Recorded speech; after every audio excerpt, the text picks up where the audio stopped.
Hey guys, and welcome to another video. This time I want to show you how to create a Windows installation media, meaning an USB from which you can install your Windows 10.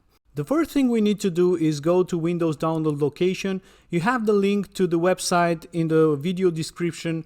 Once you get there, you just simply click on download tool now and you save it onto your hard drive. Once this is downloaded, just simply open it and then you get to see the Windows terms and conditions. You have to simply accept that. Then we're presented the next option. So it's asking us either to upgrade this PC now. This is in case you just want to simply reinstall Windows on top of the current Windows, but this is not what you want to do. You want to create an installation media using a USB flash drive. So just select this option, then click on next. It will automatically select some options for you based on what you're currently using. If you don't like this, you can simply uncheck this option and then select something else. For now, this is okay. We just move on to next.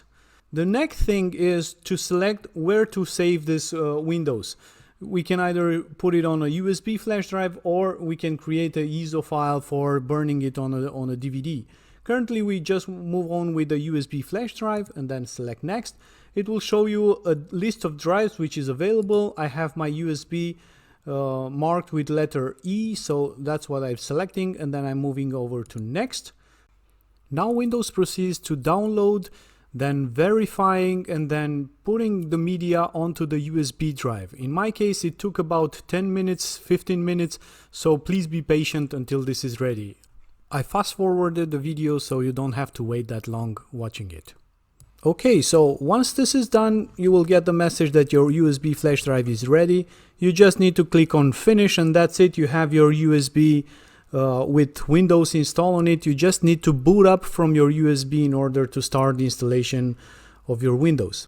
Normally, once you reboot your PC, it would automatically detect the USB inserted in it and it will start automatically the installation of Windows 10. But if it doesn't do that, let me show you another trick on how to force your computer to boot from the USB. Simply go click on the Windows button, then click on the power off button, and before clicking on the restart button, press and hold Shift and then click on restart. It will show you this screen and then you just need to select this option, use a drive. And then once you click on it, you just simply select your USB drive and it will automatically reboot your computer and boot up from this USB stick of yours, starting automatically the installation of Windows 10. This is it. Hope it was useful for you. As always, if you have any questions, drop a comment down below and I'll get back to you. Good luck and have fun.